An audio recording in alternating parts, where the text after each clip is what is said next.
L'émergence, ce mot, on l'entend absolument partout, n'est-ce pas? On l'utilise pour parler de tout, l'apparition de la vie, le mystère de la conscience et bien sûr l'intelligence artificielle. C'est un concept qui fascine, c'est clair. Mais le problème, c'est qu'à force d'être utilisé à tort et à travers, il est devenu super flou, presque vide de sens. Alors aujourd'hui, on va essayer de déconstruire tout ça, de lui redonner un peu de sa substance. Alors, voilà la grande question. La vie, la conscience, l'IA. Qu'est-ce que ces trois choses, à première vue si différentes, peuvent bien avoir en commun? Pensez-y une seconde.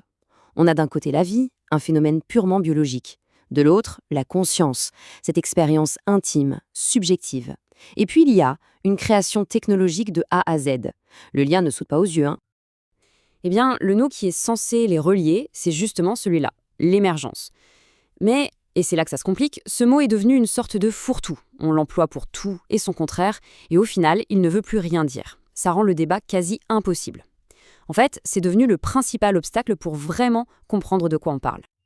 Ok, alors, pour y voir plus clair, on va démêler tout ça étape par étape.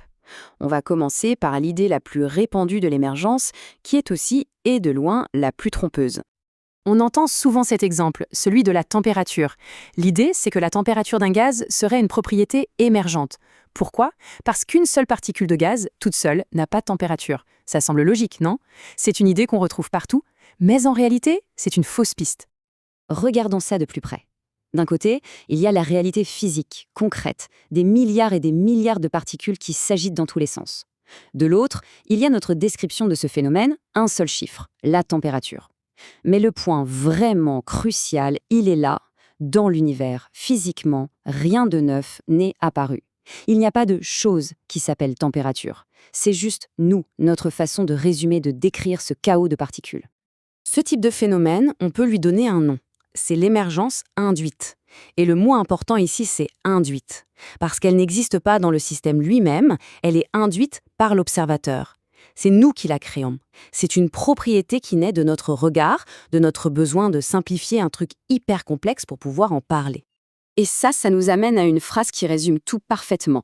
Dans ce cas de figure, la seule chose qui a vraiment émergé, c'est notre propre cerveau capable de calculer une moyenne. C'est intéressant, mais ce n'est clairement pas de ça dont on parle quand on évoque l'apparition de la vie ou de la conscience. On cherche quelque chose de plus réel. Bon, maintenant qu'on a écarté cette fausse piste, passons aux choses sérieuses. Si l'émergence, la vraie, ce n'est pas juste une question de point de vue, alors c'est quoi?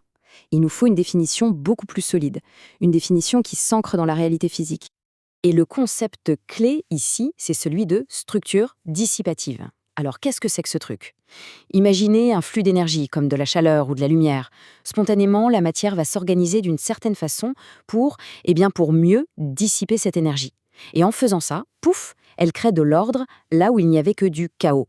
Une structure stable, avec ses propres règles de fonctionnement, c'est ça le vrai moteur de l'émergence. Et des exemples, en fait, il y en a partout. Ça va des jolis motifs qui se forment dans une casserole d'eau qu'on chauffe, les cellules de Bénard, jusqu'à la vie elle-même. Une cellule vivante, son métabolisme, c'est une structure dissipative incroyablement complexe. Et on peut aller encore plus loin. Un écosystème, notre propre esprit, ou même une civilisation entière. Ce sont toutes des formes d'organisation qui sont apparues pour gérer des flux d'énergie et d'informations. Ok, maintenant qu'on a cet outil, ce concept de structure dissipative, on peut enfin commencer à construire un modèle solide pour comprendre l'émergence. On sort du flou. On n'a plus affaire à un mot vague, mais à une véritable hiérarchie de phénomènes physiques bien réels. Dans ce modèle, il y a principalement deux niveaux à bien différencier. D'abord, ce qu'on peut appeler l'émergence fondamentale. Là, on parle d'un truc énorme, c'est carrément un nouveau plan de réalité qui apparaît, avec ses propres lois. C'est comme quand la biologie a émergé de la simple chimie, c'est un saut de niveau. Et puis, il y a la tangence. Là, c'est l'apparition de quelque chose de nouveau, oui, mais à l'intérieur d'un plan qui existe déjà. L'exemple parfait, c'est la cellule eucaryote. C'est une innovation majeure, mais ça reste de la biologie, ça n'a pas créé un nouveau champ scientifique. Ces émergences fondamentales, on peut vraiment se les représenter comme les barreaux d'une grande échelle de la complexité. On part de la chimie, puis hop, un nouveau barreau, la vie. Puis encore un autre, l'esprit, la pensée symbolique. Et un autre encore, la civilisation. Chaque barreau, c'est un nouveau monde, un nouveau plan de réalité qui n'existait pas avant. Et qui est tellement différent qu'il faut carrément inventer une nouvelle science pour le comprendre. Maintenant, pour que notre modèle soit vraiment complet, il faut ajouter une petite nuance, une troisième catégorie un peu plus subtile. Il s'agit de structures dissipatives qui sont bien réelles, qui existent physiquement, mais qui ne créent pas de nouveaux plans de réalité. Elles restent, si on veut, bloquées dans leur domaine d'origine. On en a déjà parlé, les cellules de Bénard, les motifs dans l'eau chaude, c'est l'exemple parfait.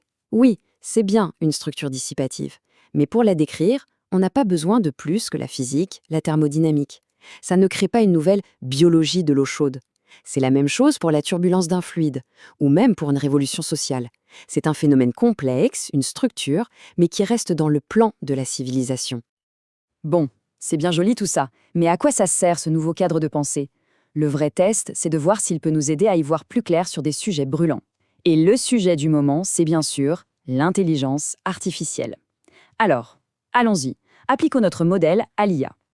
Et là, tout de suite, notre grille de lecture nous montre deux chemins possibles, deux futurs radicalement différents pour l'IA.